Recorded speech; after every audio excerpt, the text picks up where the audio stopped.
Hi, my name is Rick Sanchez. I'm with a company called Tractor Tip Equipment. What we have for sale here today is a Kawasaki 65Z. This is a Series 5. The serial number of this machine is 65C4-539. I'm going to leave that last digit blank. What we're going to do in this clip or this video is we're going to talk about the mechanics of this particular machine in the first clip, the operating specs in the second, then we'll run it in the third. If you buy this machine from me or some of the others that I have for sale, we got a number of excavators and some water tankers and skid steers and backhoes. Anyway, point is if you buy any of these tractors from me, you're going to be dealing with Pro Prevencio, who's the guy running the camera. So price on a new machine like this these days is I don't know, 150 to 165 grand, because this does have a quick couple disconnect. The hours on this machine are showing 4671 on the service meter. As far as manufacturers go, Kawasaki's got an excellent reputation for building solid, reputable, reliable machines that stand the test of time. The weight of this machine is 23,000 pounds, and the widest point is that bucket and those tires, either one. They're both 8 foot, right at 8 foot wide. Highest point is the top of that cab at 10 foot 6 inches. The transportation length from the front of this, from the end of this counterweight to the front of that cutting edge is 23 feet. Comparable machines are like an L50G, a Volvo L50G, or maybe a Cat 926K.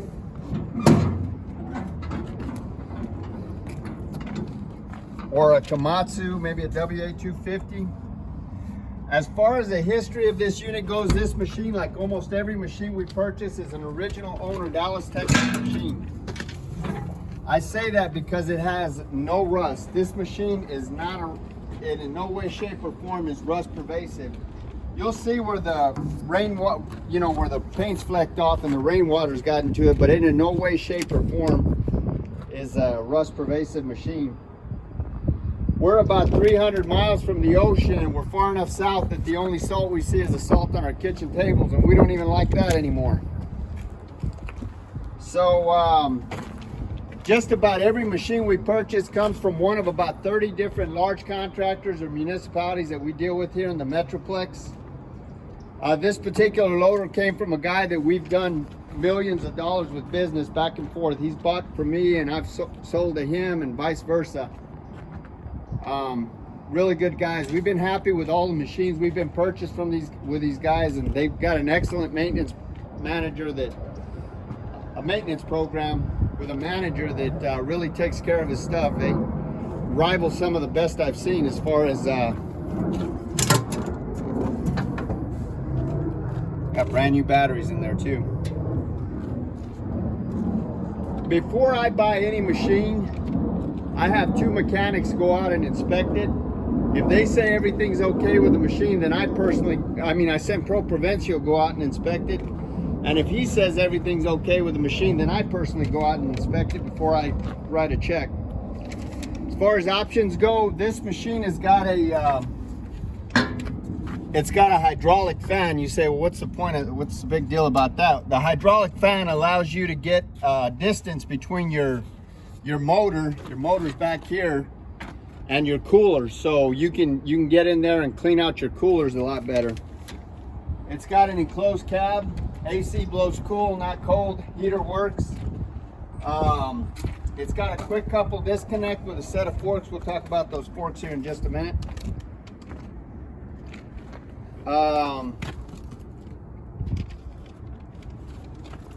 It's got a 12-volt outlet in the cab. I say that, I'm not sure if it's 12 volt. 24. It might be 24 volt. Yes, yeah. sir. So don't plug your iPhone into that. This engine is a Cummins. It's a B5.9C Cummins engine. It's got a net horsepower of 134. It's a good running engine. It's a Cummins.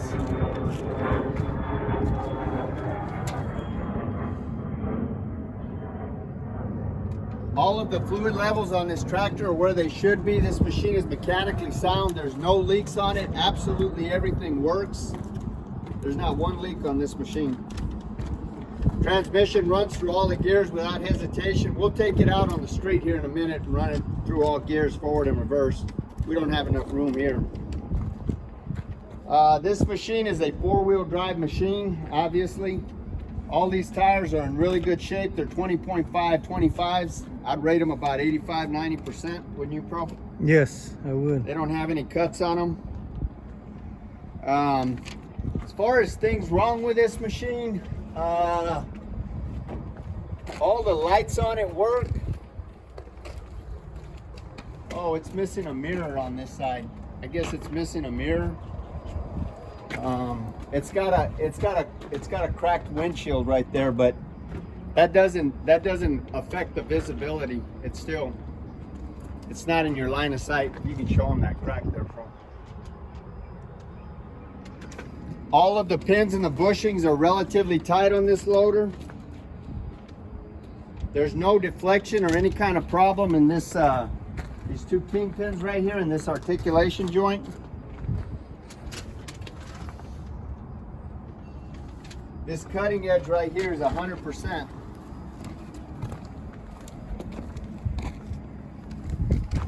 This bucket is 8 foot wide.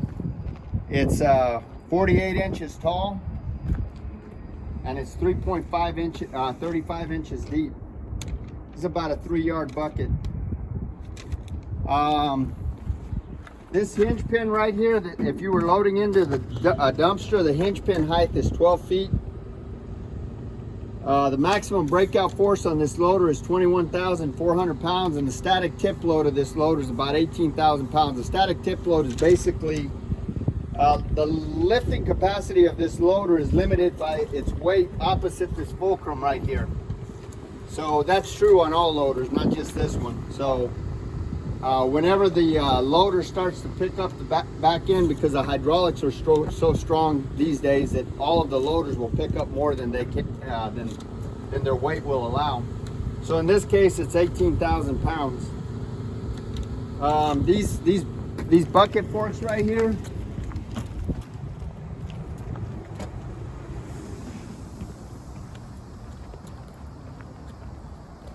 these are 1, 2, 3, 4, 5. My boot is my feet are over a foot, so it's about 60-inch forks. 1, 2, 3, about 60 inches wide. Bro, what do you think of this loader? It's a good loader. It's strong. It starts right up. Bro's an old loader operator, so he knows a thing or two about loaders. What else, bro? Anything wrong with it? Needs an owner? Needs an owner. Okay. We're gonna... All right, so this is the inside of the cab. Here's your heater controls, AC. Here's your radio. Windshield wipers. This is a 12-volt outlet in the cab, so I stand corrected. There's your loader control. Forward and reverse lever. And, here's your seat. Seat's in pretty good shape. That's pretty much it. Smokes a little bit when you first start it up, but that's not a big thing. All of these older diesels do. This is a non-def machine, by the way.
We're gonna start running these loaders out in the street simply because we just don't have enough room there to get them up the gears.